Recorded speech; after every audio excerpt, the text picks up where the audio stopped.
share and subscribe to Vishwasam.in.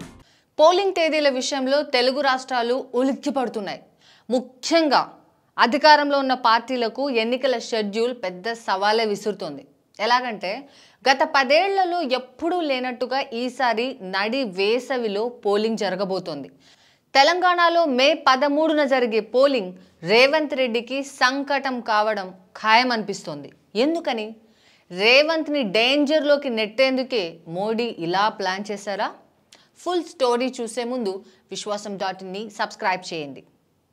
తెలంగాణలో పోటీ క్లియర్గా కాంగ్రెస్ బీజేపీ మధ్యలోనే ఉంది. ఇప్పుడు కేంద్రం యంత్రాంగం అంతా బీజేపీ చేతుల్లోనే ఉంది. పైగా ఎన్నికల కమిషన్ల నియామకం కూడా మోడీనే చేస్తున్నారు. అందుకే ఆయన అనుకున్న సమయానికి అనుకున్న రాష్ట్రాల్లో అనుకున్నట్టుగా పోలింగ్ తేదీలు ప్రకటించారు అనే విషయం క్లియర్ కట్గా అర్థమైపోతుంది కొంచెం పొలిటికల్ అవగాహన ఉన్న వాళ్లకు కూడా. ఎలాగంటే ఇప్పుడు నేను కొన్ని పాయింట్స్ చెప్తా. మోడీ ప్రత్యర్థులు బలంగా ఉన్న రాష్ట్రాల్లో విడతల వారీగా ఎన్నికలు. బెంగాల్, బీహార్, యూపీల్లో 7 దశల్లోనూ పోలింగ్ జరుగుతూనే ఉంటుంది. తెలంగాణ విషయంలో కూడా మోడీ వ్యూహాత్మకంగానే అడుగు వేశారు.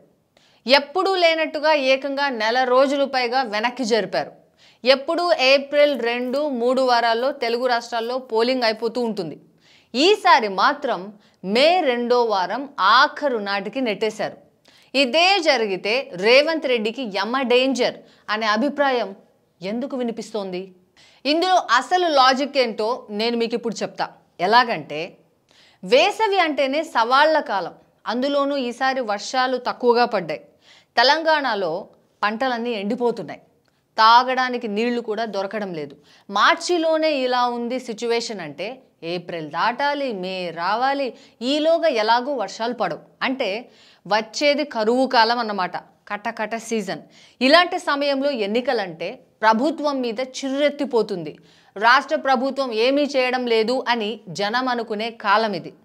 అధికారంలోకి వచ్చి 4 నెలలే కదా అయింది, ఇంకా చాలా టైం ఉంది. ఇలాంటి లాజిక్లు ఇలాంటప్పుడు పెద్దగా పనిచేయవు. అందుకే చూసి కరువు కాలంలో ఎన్నికలు పెట్టారా? పైగా తెలంగాణలో బీజేపీ వ్యూహం పకడ్బందీగా ఉంది. బీఆర్ఎస్ను ఓ పక్క నుంచి ఖాళీ చేస్తోంది, ఇంకో పక్కన కాంగ్రెస్ను ఇరకాటంలోకి నెట్టే షెడ్యూల్ ఇచ్చింది.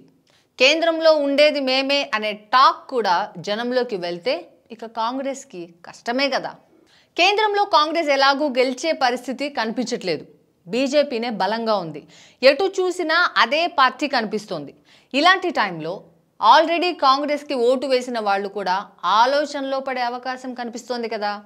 ఎలాగంటే తెలంగాణలో ఓ 3 అర్బన్ నియోజకవర్గాలు అంటే ఫర్ సపోజ్ హైదరాబాద్, సికింద్రాబాద్, మల్కాజ్గిరి నియోజకవర్గాలు మినహాయిస్తే మిగతా అన్ని చోట్ల కాంగ్రెసే డామినేషన్లో ఉంది. అయినా కూడా కరువు ప్రభావం కనిపిస్తోంది. కాబట్టి జనం ఆలోచనలో పడే అవకాశం లేకపోలేదు. ప్రతి పార్లమెంట్ స్థానంలోనూ 4 అసెంబ్లీలు రూరల్ అనుకుంటే కరువు గట్టిగా ప్రభావితం చేసే ప్రాంతాలు ఓ 4 ఖచ్చితంగా ఉన్నట్టే కదా. పైగా అర్బన్లో కూడా తాగునీరు దొరక్కపోతే ప్రభుత్వం మీద కసితో బీజేపీకి ఓటు వేసేందుకు జనం సిద్ధపడొచ్చు కూడా. పైగా అన్నిటికంటే ముఖ్యంగా అసెంబ్లీ ఎన్నికల్లో కాంగ్రెస్కి ఓటేశాం, ఈసారి బీజేపీకి అవకాశం ఇద్దాం అనుకున్నారే అనుకో, రేవంత్కి ఫిడేల్ మోత మోగినట్టే.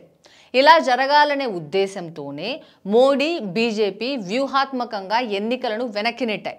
ఇంకో పక్క నుంచి పార్టీలో చేరికలు చేసుకుంటూ కవిత లాంటి వాళ్లను అరెస్ట్ చేసుకుంటూ సంబరంగా సిద్ధమవుతోంది బీజేపీ. ఏంటి మే 13న ఎన్నికలు రేవంత్కి డేంజర్ బెల్స్ మోగిస్తున్నాయా? బీజేపీ 7-8 పార్లమెంట్ సీట్లు తెలంగాణలో గెలిస్తే గనక కాంగ్రెస్ పరిస్థితి ఏంటి? మీరేమనుకుంటున్నారు?